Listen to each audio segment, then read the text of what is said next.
Welcome to my channel. तो आज हम लोग पढ़ने वाले हैं एथिकल इश्यूज इन रिसर्च, जिसमें हम लोग कवर करेंगे कि प्लेगैरिज्म क्या होता है, फॉल्सिफिकेशन क्या होता है, फैब्रिकेशन क्या होता है और मल्टीपल ऑथरशिप क्या होता है। तो चलिए स्टार्ट करते हैं अपना आज का वीडियो। पहले हम लोग जानेंगे कि आपका फैब्रिकेशन क्या होता है। तो फैब्रिकेशन रेफर करता है कि हम क्या कर रहे हैं, स्पूरियस डेटा, अपने से डेटा रिसर्चर बना रहा है, उसने जाकर डेटा कलेक्ट नहीं किया, वो अपने आप ही डेटा कुछ भी भर रहा है। और इसको हम क्या बोलते हैं, it also refers to making up of the data without having perform the relevant research. मतलब रिसर्चर फील्ड में नहीं गया है, वो क्या कर रहा है, बस अपने आप जहाँ पे स्पेस खाली है वहाँ पे अपने आप से ही नंबर वगैरह कुछ ना कुछ भर दे रहा है। मान लीजिए उसे डेटा कलेक्ट करना है कि कितनी वर्किंग वुमेन है हमारी कंट्री में, या मान लीजिए उसने छोटी सी प्लेस ली है वाराणसी में, तो वो खुद से ही भर देगा कि चलो ठीक है इतनी वर्किंग वुमेन है 35%।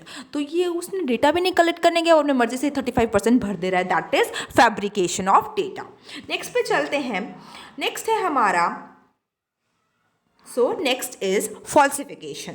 फॉल्सिफिकेशन क्या होता है, ये एक प्रैक्टिस है जहाँ पे हम डेटा को क्या करते हैं, चेंज करते हैं और रिजल्ट को चेंज करते हैं जानबूझ के, ताकि वो मिसलीडिंग कंक्लूजन दिखाए या उस तरीके से कंक्लूजन दिखाए जिस तरीके से हम चाहते हैं। जैसे कि मैं डेटा कलेक्ट करने गई और मैं चाहती हूँ कि मेरा रिज़ल्ट एकदम सही से दिखाए, बट कुछ रिज़ल्ट में मेरे डिफरेंसेस आ गए। मैं डेटा कलेक्ट करने गई थी तो मैं कुछ डेटा में बदलाव कर दूंगी, जिससे क्या हो, जैसा मुझे रिजल्ट चाहिए, जैसा मुझे कंक्लूजन चाहिए, वो वैसा कंक्लूजन मेरा रिसर्च दे। ठीक है, तो इसमें क्या करती हूँ, मैं डेटा कलेक्ट करने जाती हूँ, बट अगर मेरे हिसाब से रिजल्ट नहीं आ रहा है उस रिसर्च का, तो मैं उसमें क्या करती हूँ, चेंजेस करती हूँ जानबूझ के, या ओमिशन, कुछ डेटा को ओमिट कर देती हूँ या मॉडिफिकेशन ऑफ डेटा करती हूँ यहाँ पे। लेकिन आप देखेंगे, ध्यान देंगे तो फैब्रिकेशन में क्या है, यहाँ पे मैं खुद से डेटा कलेक्ट भी नहीं करने गई हूँ, खुद से ही डेटा बना रही हूँ, जनरेट कर रही हूँ कि चलो ठीक है 65% वर्किंग 40% मान लीजिए कि वर्किंग वुमेन है इंडिया में, वाराणसी में आप गए तो ठीक है 35% खुद से बना दिया कि वर्किंग वुमेन है। नेक्स्ट फॉल्सिफिकेशन के बाद हम लोग चलते हैं प्लेगैरिज्म पे। प्लेगैरिज्म क्या है, ये एक्ट है जहाँ पे मैं दूसरे के idea, thoughts, pictures, theories, story को अपना बता रही हूँ और उन्हें एकदम प्रॉपर क्रेडिट भी नहीं दे रही हूँ मैं। ठीक है, without giving them proper credit, मैं कोई मैंने आर्टिकल पढ़ा, उसकी मैं लाइनें मैंने यूज़ कर ली, तो मुझे उस पर्सन को प्रॉपर क्रेडिट देना होगा जिसका मैंने आर्टिकल पढ़ा है। लेकिन मैं उसके आइडियाज़ ले रही हूँ, थॉट्स ले रही हूँ, पिक्चर्स ले रही हूँ, थ्योरी, स्टोरी ले रही हूँ, बट उसको प्रॉपर क्रेडिट नहीं दे रही हूँ और उसे यूज़ कर रही हूँ। So this is plagiarism.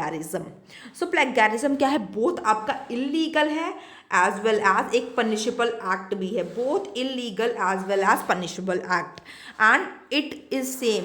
और ये क्या है, एक तरीके से सेम है, जैसे कि आप किसी ऑथर से, जिसने ये जो भी आइडिया थॉट्स क्रिएट किया है, सेम वही चीज़ है जैसे उसके आप कोई चीज़ें चुरा रहे हो, तो it is same as stealing from author who originally created it. इसमें 3 होते हैं, intra corpal, extra corpal and auto plagiarism. तो इंट्रा कॉर्पल में क्या होता है, यहाँ रिसर्चर कॉपी करता है from another in the same submission, ये ध्यान देंगे। एक्स्ट्रा कॉर्पल में क्या होता है, here researcher has copied material from external sources, जैसे कि क्या हो गया, वर्ल्ड वाइड वेब, जैसे कि www बुक्स हो गए, कोई जर्नल हो गया, आर्टिकल हो गया। ऑटो प्लेगैरिज्म में क्या होता है, इसमें क्या होता है, अपने वर्क को मैं खुद ही कहीं और दूसरे अपने आर्टिकल में लिख रही हूँ और एक्नॉलेज भी नहीं कर रही हूँ। ठीक है, मैंने अपने एक आर्टिकल लिखा था, green marketing, the introduction of green marketing in developing countries. वहाँ पे 2-4 लाइनें मैंने अपने एक दूसरे आर्टिकल, एक जो नया आर्टिकल मैं अभी लिख रही हूँ उसमें यूज़ कर ली, लेकिन ये बात गलत है क्योंकि ये ऑटो प्लेगैरिज्म यहाँ पे हो जाएगा। तो मुझे ये बात एक्नॉलेज करनी पड़ेगी कि 2017 में मान लीजिए मैंने पेपर लिखा था green marketing introduction related to developing countries, तो ये चीज़ मुझे बतानी पड़ेगी कि मैंने ये लाइन अपने इस आर्टिकल जो मैंने पुराना लिखा था उससे ली है। अगर मैं ये बात नहीं बताती हूँ और दूसरा नया आर्टिकल लिख रही हूँ उसमें यूज़ कर रही हूँ, तो क्या हो जाएगा, ऑटो प्लेगैरिज्म हो जाएगा।